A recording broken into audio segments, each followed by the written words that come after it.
Admiral Krev's claws tapped against the armrest of his command throne. Around him, the war room of the Infinite Talon hummed with the quiet efficiency of a predator waiting to strike. Holographic displays showed 17 star systems, each marked with the red banner of Draxian conquest. 17 civilizations had received the same message his empire now prepared to send to Earth. 17 had surrendered within days. The human response window closes in one standard cycle, Commander Taran reported, her scales flickering with anticipation.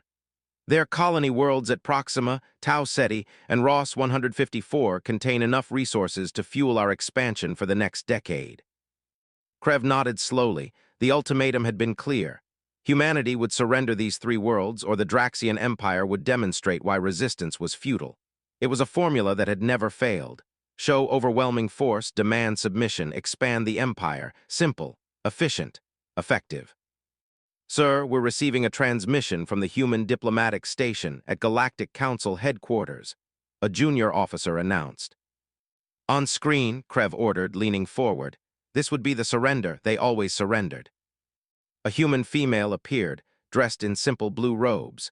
She smiled warmly, as if greeting an old friend rather than an admiral who had just threatened her species with annihilation. Greetings, Admiral Krev. I am Ambassador Rachel Green of Earth. We received your message regarding territorial discussions. Territorial discussions? Krev's eyes narrowed. She was using soft language, probably buying time for evacuation. We thank you for opening diplomatic channels, Rachel continued, her smile never wavering. Earth's response fleet is already en route to the coordinates you specified. We look forward to productive conversations about our mutual interests in this sector. Krev's jaw dropped. Response fleet. He quickly muted the transmission and turned to his intelligence officer.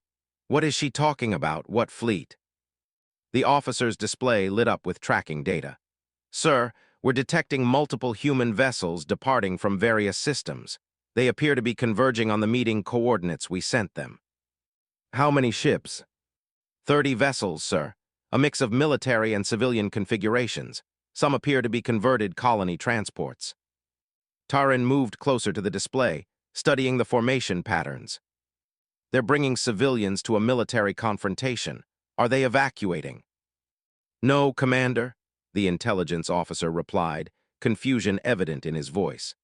The civilian ships are loaded with cargo, but our scans suggest it's not weapons or military supplies. We're detecting biological matter, processing equipment, and what appears to be furniture. Furniture? Krev felt a headache forming behind his eyes. In 300 years of military service, he had never encountered anything like this. Species brought weapons to confrontations, not furniture. Unmute the channel, he ordered. Rachel's face reappeared, still smiling. Admiral, we estimate our fleet's arrival in approximately 6 standard hours. Our diplomatic team has prepared extensively for this meeting. We've studied Draxian culture, history, and achievements. Your civilization's architectural contributions to the Galactic Council station are particularly impressive. Ambassador, Krev interrupted, trying to reassert control of the situation. You understand that this is not a social gathering. Your species was given an ultimatum. Oh, we received your message, Rachel replied cheerfully. Though our linguistic experts noted some translation issues with your automated systems, the phrasing suggested you wanted to discuss territorial arrangements and establish formal relations. That's why we're sending a proper first contact delegation. First contact? They had been in contact for 3 standard months. The Galactic Council had introduced humanity to all major civilizations, including the Draxian Empire. What was this human playing at? We were not requesting a meeting, Ambassador. We were issuing a demand for surrender. Rachel's smile never faltered.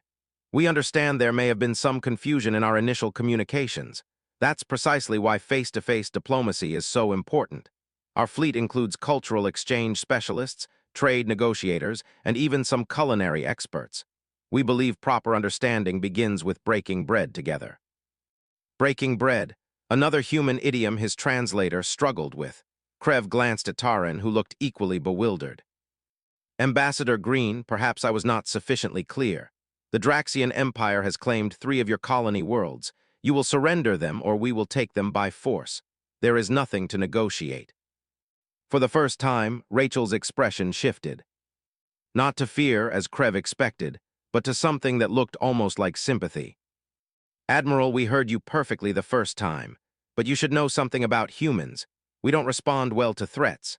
Not because we're foolish or reckless, but because we've learned that responding to aggression with aggression only creates cycles of violence. So instead, we're choosing a different approach." "What approach?" Krev demanded. "We're going to be your friends," Rachel said simply, "whether you like it or not." The transmission ended. Krev sat in stunned silence for a long moment before Taran spoke quietly. "Sir, what do we do when the human fleet arrives?" Krev had commanded fleets through 17 conquest campaigns.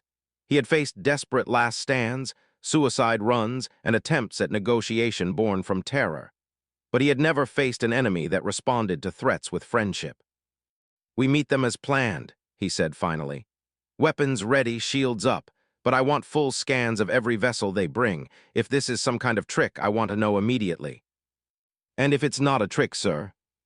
Krev looked at the star map, at the red banners marking conquered worlds, and wondered if the galaxy was about to change in ways his empire had never anticipated. "Then, Commander, we're about to discover if human friendship is more dangerous than human hostility." 6 hours passed like a slow torture. Krev watched his tactical displays as the human fleet materialized from faster-than-light travel, emerging in perfect formation at the exact coordinates specified. 30 vessels spread across his view screen, ranging from sleek military cruisers to bulky transport ships that looked like they had been hastily retrofitted with basic defense systems. What disturbed him most was the music. "Sir, the humans are broadcasting on all open channels," his communications officer reported, mandibles clicking in confusion. "It appears to be audio files, songs, poetry, and what our database identifies as comedy routines, in 17 different languages, including Draxian." Taran moved to Krev's side, studying the display. "They're making themselves as visible and non-threatening as possible. This isn't standard military doctrine for any species we've encountered." "It's psychological warfare," Krev muttered, though even he didn't sound convinced. A communication request flashed across his screen, not a military hail, but a formal diplomatic greeting with all the proper protocols and honors. Krev accepted it. The human who appeared was clearly military, despite her warm expression. Admiral Patricia Hayes wore a uniform decorated with medals and insignia that Krev's database identified as representing multiple combat engagements and peacekeeping operations. This was no naive diplomat. This was a warrior who had seen battle. "Admiral Krev, thank you for accepting our hail. I'm Admiral Patricia Hayes, commanding the Terran Diplomatic Initiative Fleet. Permission to dock a shuttle with your vessel." "You're bringing weapons aboard my ship?" Krev asked suspiciously. Patricia laughed, a genuine sound that seemed to confuse his entire bridge crew. "Admiral, if we wanted to fight, we'd be doing it right now. We're bringing diplomats, cultural specialists, and yes, actual food. My crew has been cooking for 3 days straight." Krev's tactical officer ran rapid calculations on his screen. "Sir, their shuttle is unarmed. Single diplomatic craft, maximum capacity 15 individuals." Against every instinct screaming in his mind, Krev granted permission. Whatever game these humans were playing, he would discover it soon enough. The shuttle docked smoothly in his main hangar bay. Krev watched through security feeds as the airlock opened and humans emerged. They wore formal diplomatic attire, carried data pads and cultural gifts, and several pushed carts loaded with containers that his sensors identified as food preparation equipment. 24 Draxian soldiers surrounded them, weapons ready. The humans seemed utterly unconcerned. Krev arrived at the hangar with Taran and his senior staff. Patricia Hayes stepped forward, bowed in the traditional Draxian greeting of respect between military equals, and extended her hand in the human gesture of greeting. "It's an honor to meet you in person, Admiral. Your tactical victories in the Outer Rim campaigns were studied at our military academies. Brilliant use of gravitational assists to outmaneuver superior numbers." Krev stopped mid-stride. She knew about the Outer Rim. Those battles had occurred 30 years ago against a species that had since been absorbed into the Empire. The records were not widely distributed outside Draxian space. "You've done your research," he said carefully, not taking her hand. "Of course," Patricia replied, lowering her hand without a parent. Offense, you don't make friends without understanding who they are. Now, I know you expected us to surrender today, but we thought we might try something different. May we set up in your conference room? We've brought proper refreshments for a real discussion. This is not a social gathering, Admiral Hayes. This is a military confrontation. It doesn't have to be, she said simply. Admiral, you've conquered 17 civilizations. We've studied every single one of those campaigns. Do you know what we learned? Krev said nothing. Every species you conquered was desperate for the resources you took. Water rights, mineral deposits, agricultural worlds. You're not conquerors for the sake of power. You're expanding because your home system is resource poor and you've been locked in a survival mindset for centuries. Tyron's scales rippled with surprise. Krev felt his blood run cold. That information was classified at the highest levels of Draxian government. How do you know this? He demanded. Patricia gestured to one of her team members, who brought forward a holographic display.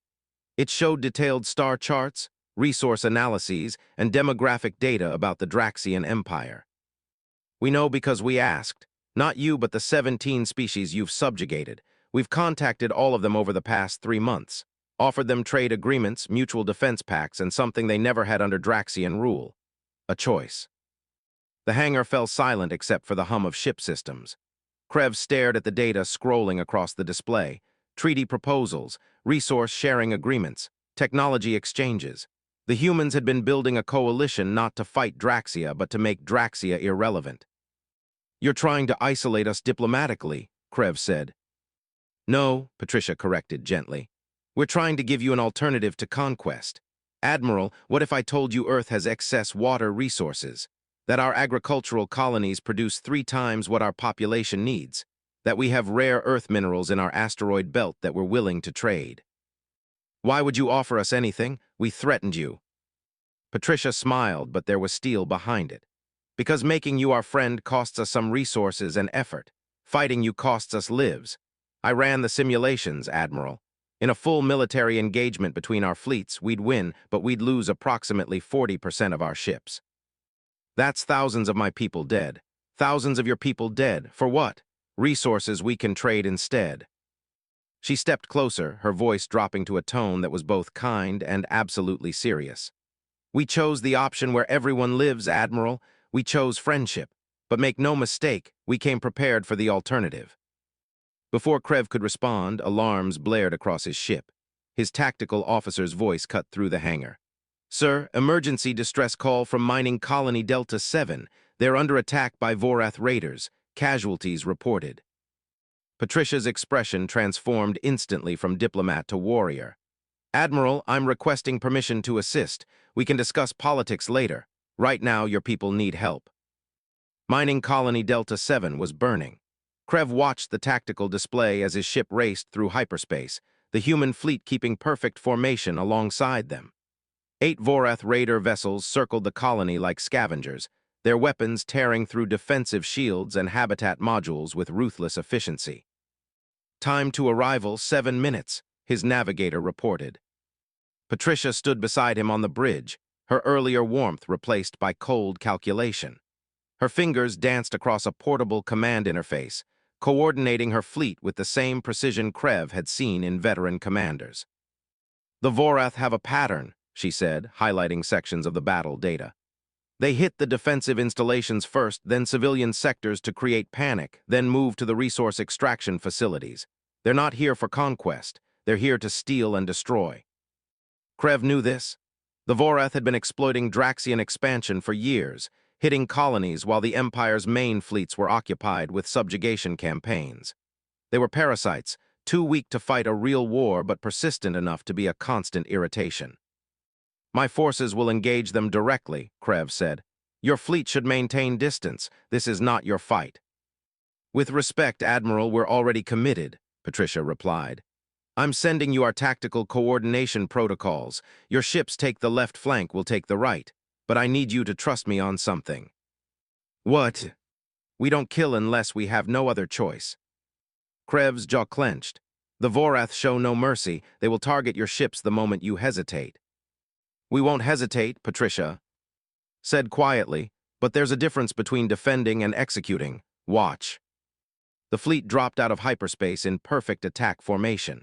The Vorath ships immediately broke off their assault on the colony, regrouping to face the new threat. Krev counted 8 raiders against his 5 warships and Patricia's 30 vessels. The numbers favored them, but Vorath ships were fast and carried weapons designed to cause maximum destruction. "All vessels, this is Admiral Hayes," Patricia's voice broadcast across all channels, including the Vorath frequencies. "You are attacking civilians under diplomatic protection. Cease fire immediately and withdraw, or we will disable your vessels." The Vorath commander's response came in their harsh, clicking language. Krev's translator rendered it as a crude insult, followed by a promise to add human ships to their salvage collection. Patricia sighed. Right, they chose the hard way. What happened next made Krev question everything he thought he knew about human military capability.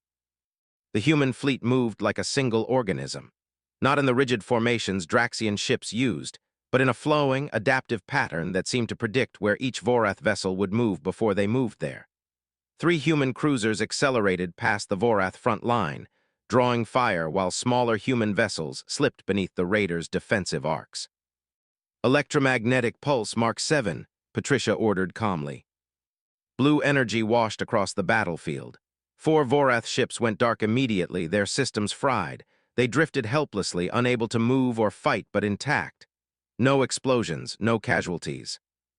The remaining Vorath ships scattered, trying to use their superior speed to escape. Human fighters launched from the carrier vessels, small craft that wove through weapons fire with impossible precision. They attached devices to the Vorath hulls, and suddenly those ships couldn't turn, couldn't accelerate, couldn't do anything but coast. In 3 minutes, 8 Vorath raiders had been completely neutralized. Not destroyed, disabled. "All Vorath vessels, this is your final warning," Patricia broadcast. "Surrender now and you'll receive medical treatment and a fair trial under Galactic Council law. Continue fighting and we'll board your ships by force." The Vorath commander screamed defiance and triggered his ship's self-destruct sequence. Patricia's tactical officer reported. It instantly, and a human ship fired a precision beam that cut power to the raiders' engineering section. The self-destruct failed. "They're going to surrender," Patricia said, not as a hope but as a statement of fact.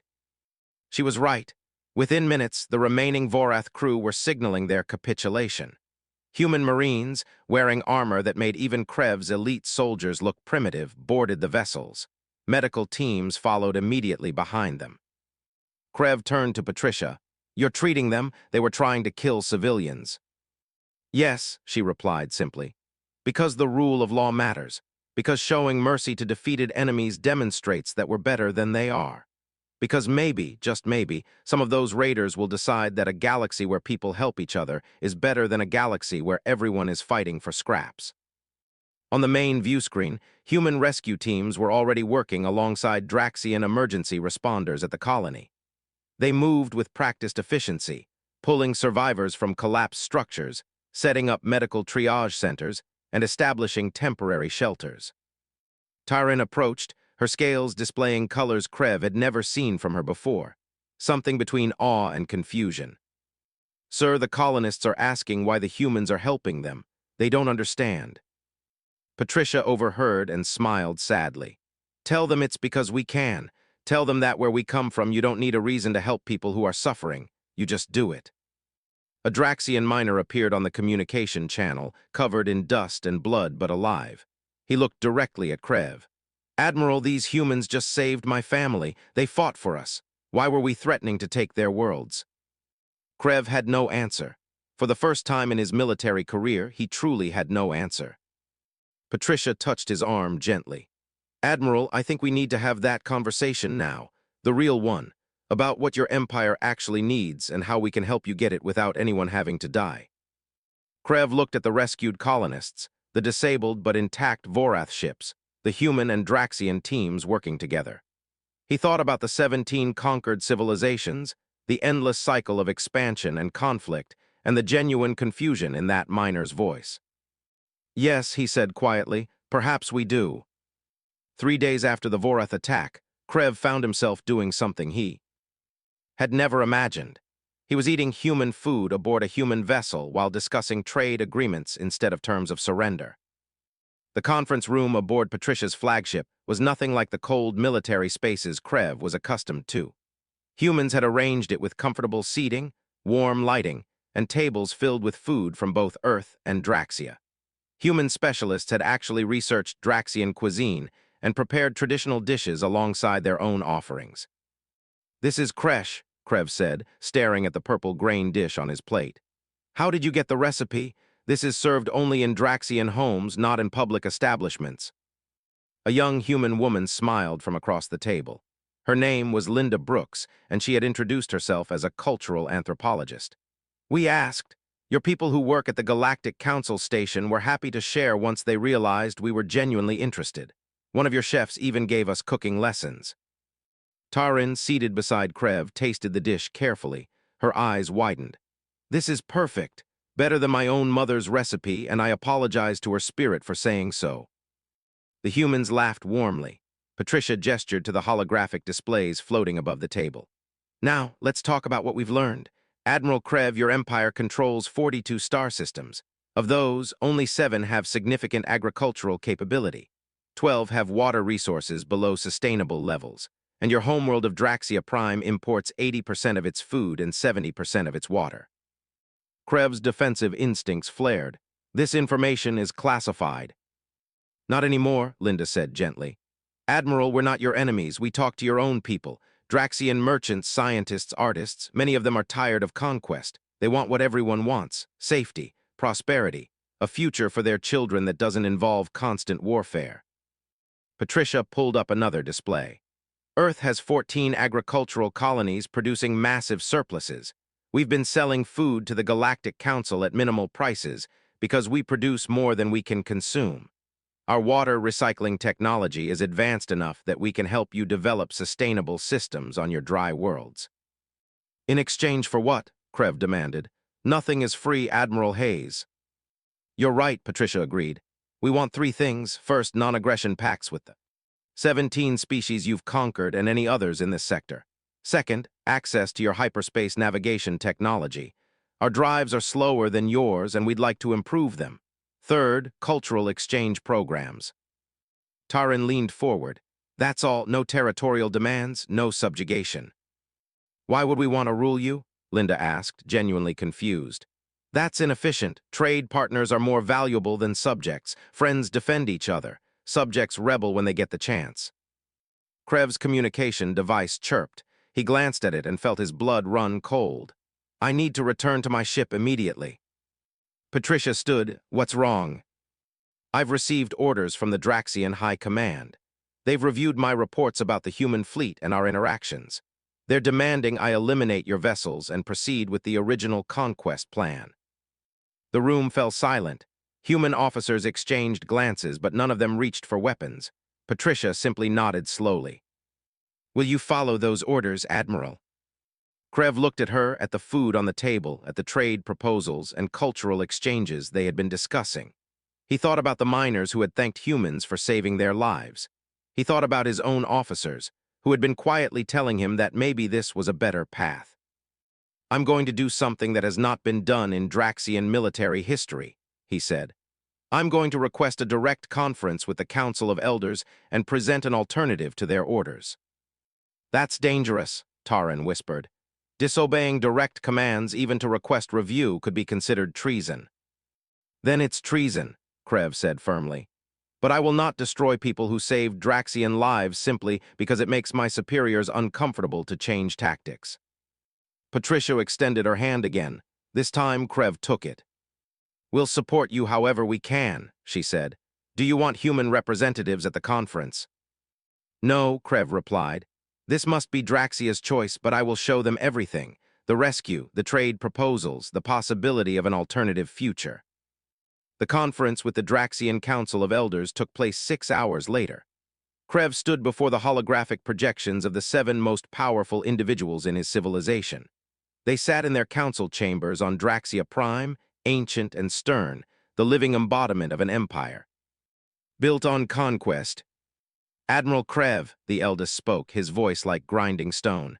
"You have been given clear orders. Why do you request this review?" "Because I believe we are making a catastrophic mistake, Elder Torvan." He showed them everything: the human fleet's arrival, Patricia's knowledge of Draxian history and culture, the rescue of Delta 7, the trade proposals, the genuine friendship offered despite threats. They knew we were threatening them, Krev explained. They calculated they could defeat us in battle but at terrible cost, so instead they chose to help us. They researched what we actually need and offered to provide it through cooperation. This is weakness, another elder snapped. They fear our military power. No, Krev said firmly. I've seen their capabilities. They fear casualties, not defeat. There is a difference. They have weapons they didn't use, tactics they held back. They won against the Vorath without a single death on either side. This is not weakness.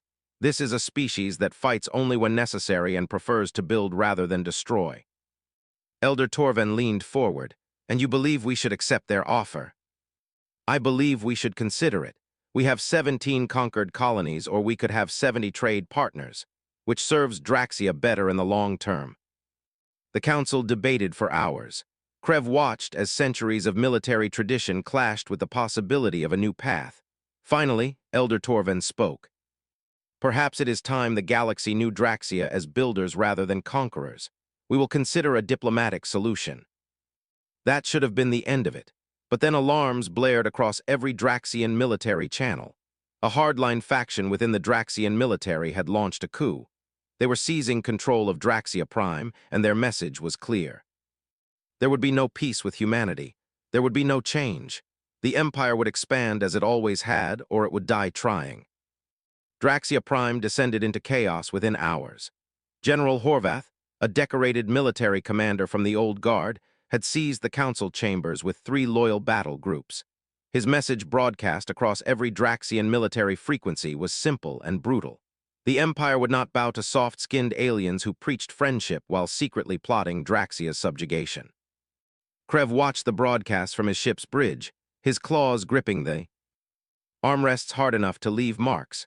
Taran stood beside him, her scales displaying the deep blue of worry. Sir, we're receiving reports from across the Empire. Forces are splitting. Some support Horvath's coup, others are refusing his orders. We're on the edge of civil war. Patricia's face appeared on his communication screen. Admiral, what do you need from us? Nothing, Krev said immediately. This is an internal Draxian matter. I will not drag your people into our civil conflict. With respect, Admiral, this became our business when Horvath's first action was to order an attack on our diplomatic fleet. 6 of his ships are heading toward us right now. Krev checked his tactical display. She was right. 6 Draxian heavy cruisers, all loyal to Horvath, were on an intercept course. They would arrive in less than an hour. I can engage them, Krev said. My forces will protect you. I'm sure you can, Patricia replied. But let me ask you something. What happens if you win? You'll have destroyed 6 ships crewed by Draxians who believe they're defending their empire. Their families will remember that you killed them to protect aliens. How does that help you win the peace? Krev had no answer. She was right, as she seemed to be about everything. What do you propose? Let us talk to them first. If talking fails, then we defend ourselves.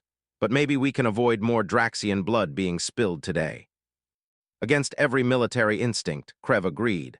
When Horvath's ships arrived, they found the human fleet positioned between them and Krev's forces. Patricia opened communication channels immediately. The Draxian commander who appeared on screen was younger than Krev expected. Captain Dravon, decorated for valor in the Outer Rim campaigns, a true believer in the Empire's destiny. Human vessels, stand aside, Dravon ordered. This is a Draxian military action against a traitor to the Empire. Captain Dravon, Patricia said calmly, Admiral Krev saved a Draxian mining colony 3 days ago. He's working to secure resources and trade agreements that will benefit all Draxian people. How does that make him a traitor? He conspires with aliens against his own kind. He's talking with allies instead of creating enemies. Captain, I've read your service record. You've lost 17 crew members in the last 2 years to colonial uprisings and raider attacks.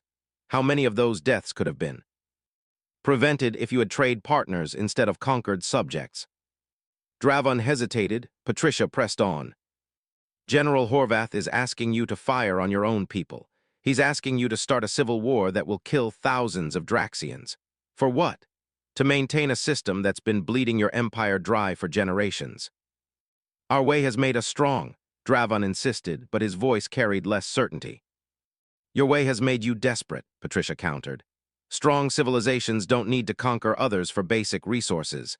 They build, they trade, they cooperate. Captain, we're offering your people everything you've been fighting for. Food, water, technology.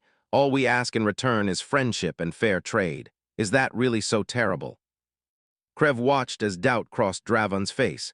The captain glanced off-screen, probably at his own officers. When he looked back, something had changed. If I stand down, General Horvath will name me a traitor as well. Then stand with us, Krev interjected, his voice firm. Stand with the Draxians who want a future that doesn't involve our children dying in endless wars of expansion. Stand with the possibility that we can be more than conquerors. The silence stretched. Krev could see other Draxian officers on Dravan's bridge watching their captain. Finally, Dravan straightened his shoulders. My forces will not engage Admiral Krev or the human fleet, but I cannot actively oppose General Horvath. My crew's families are on Draxia Prime under his control. That's enough, Patricia said gently. Withdraw and maintain neutral status. We'll do the rest. Dravan's ships pulled back, but the respite was temporary. Within days, Draxia Prime became a battlefield. Horvath controlled the capital city and the main military installations. Elder Torven and the reformist faction held the northern continent and several orbital stations. The empire was tearing itself apart. Krev faced the hardest decision of his life. He could return home and join the fighting, adding his ships to the reformist cause. Or he could trust in something that 3 weeks ago he would have considered insane. Admiral Hayes, he said formally, I'm requesting human assistance in ending this conflict with minimal casualties on all sides. Patricia nodded slowly. We'll help, but on 3 conditions. First, this remains a Draxian-led operation. We support but don't command. Second, we protect civilians on all sides. Third, when this ends, the Draxian people choose their own government freely. We won't install a puppet regime. Agreed. The human fleet split. Half remained at the border systems, ready to defend against external threats while Draxia was divided. The other half, including Patricia's flagship, joined Krev's forces heading toward Draxia Prime. On the way, they made broadcasts to every Draxian vessel and settlement they passed. Not threats, not demands, simply information, trade proposals, resource sharing agreements. Evidence of the 17 former subject species requesting peaceful relations with Draxia. Testimonies from the miners of Delta 7 about how humans had saved their lives. And slowly, the balance began to shift. Crews mutinied against hardline captains. Planetary governors declared neutrality. Even some of Horvath's own officers began questioning whether they were fighting for Draxia's future or its past. When Krev's combined fleet arrived at Draxia Prime, they found Horvath's forces reduced by half. Not through battle, but through choice. Draxians were choosing a different path. The final confrontation was about to begin, and the galaxy watched to see if humanity's doctrine of persistent friendship could survive its first real test against those who wanted only war. Draxia Prime hung in the viewscreen like a jewel wrapped in violence. Orbital defense platforms traded fire with reformist ships. The capital city showed signs of ground fighting. And in the center of it all, General Horvath sat in the council chambers, holding the government hostage. Patricia stood beside Krev on the bridge, reviewing tactical data. Her expression was troubled. Admiral, we can disable those orbital platforms without significant casualties. But Horvath has positioned anti-aircraft weapons throughout the civilian districts. Any direct assault will kill thousands of non-combatants. Then what do you suggest? Krev asked. We do what we do best, we talk. Patricia opened a direct channel to Horvath. The general appeared on screen, his scales displaying the red patterns of rage and determination. Behind him, Krev could see members of the Elder Council bound and guarded. General Horvath, Patricia said calmly, I'm Admiral Patricia Hayes of Earth. I'd like to discuss terms for a peaceful resolution. Horvath's laugh was harsh.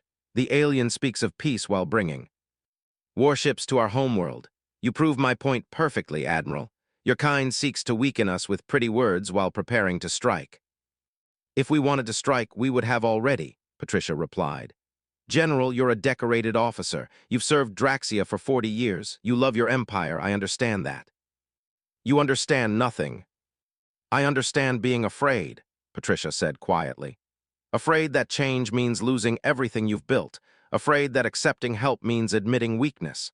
Afraid that the old ways you've dedicated your life to might not be the only ways.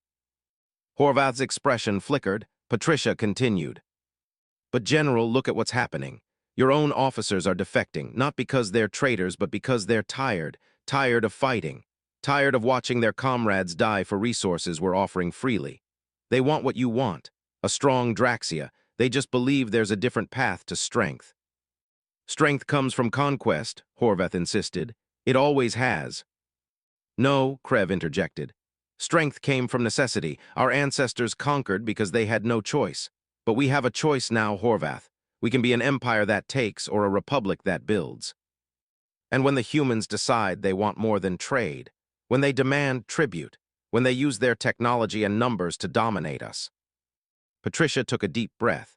I'm going to tell you something classified, General. Our military planners ran every scenario when your empire threatened us. They calculated that in a full war we would win, but it would cost us 40,000 lives, 40,000 humans dead, so we chose friendship instead, not because we're weak, because those lives matter to us. She pulled up tactical displays. Right now, we have weapons positioned that could end this fight in minutes. We could destroy your defenses, storm the council chambers, and install whatever government we wanted. We have the power to do exactly what you fear, but we won't, because that's not who we are. Horvath stared at the displays, seeing the truth of her words. Human ships surrounded the planet. Their weapons were active. They could devastate his positions, but they weren't firing. We're going to do something crazy, Patricia said. We're going to prove our intentions with actions. All human ships power down weapons, maintain defensive shields only. Admiral, one of her officers protested. Do it, she ordered firmly. Across the fleet, human weapons went dark. They hung in space, vulnerable. One coordinated attack from Horvath's forces could devastate them. Krev felt his breath catch. This was insane. This was brilliant. This was the most human thing he had ever witnessed. Horvath stared at his tactical displays in disbelief. You've left yourselves defenseless. We've shown you trust, Patricia corrected. General, you can destroy us right now. You can win this battle. But what then? You'll have started a war with Earth. You'll have killed the one species offering your people a path forward. And you'll have proven to every Draxian watching that you value pride more than their lives. The general's claws trembled on his command console. Behind him, one of the bound elders spoke.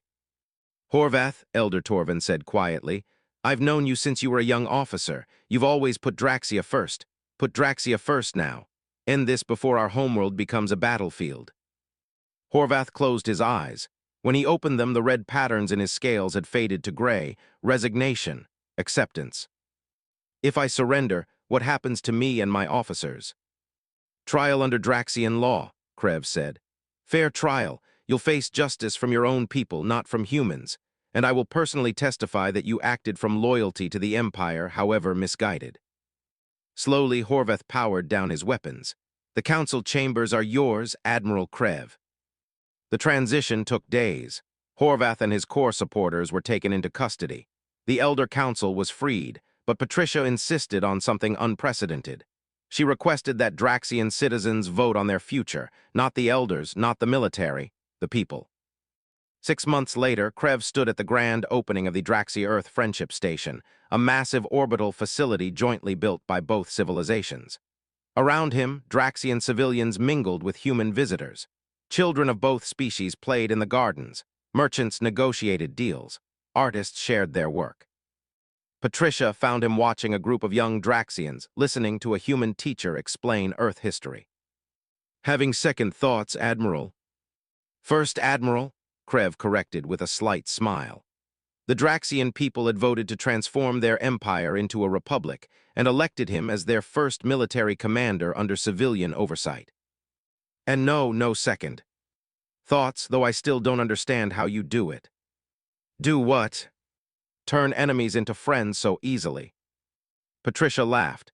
It's not easy, Admiral. It's the hardest thing we do. Fighting is simple. Building trust takes work every single day. She gestured to the station around them. But it's worth it, because this is what we believe in, not human dominance, not any one species ruling the galaxy, but all of us working together building something better. Krev nodded slowly. The other aggressive empires are watching, you know. They see what happened here. Some are nervous. Good, Patricia said with a slight smile. Let them be nervous. Let them wonder if it's easier to be our friend than our enemy, because it is. And eventually they'll figure that out. A Draxian child approached, offering Patricia a drawing she had made. It showed humans and Draxians standing together under a bright sun. Patricia accepted it with genuine warmth, thanking the child in careful Draxian. Krev watched the interaction and realized something profound. Humanity hadn't conquered the Draxian Empire. They had offered something far more powerful than military might. They had offered hope. The possibility that the galaxy could be better. That strength could come from cooperation instead of domination. And across the stars, other civilizations were learning the lesson Draxia had learned. When humans arrive smiling, you have two choices. Smile back or discover why it's much better to be their friend than to test what happens when the smiles fade and the warriors emerge. Most were choosing to smile back. The galaxy was changing, one friendship at a time.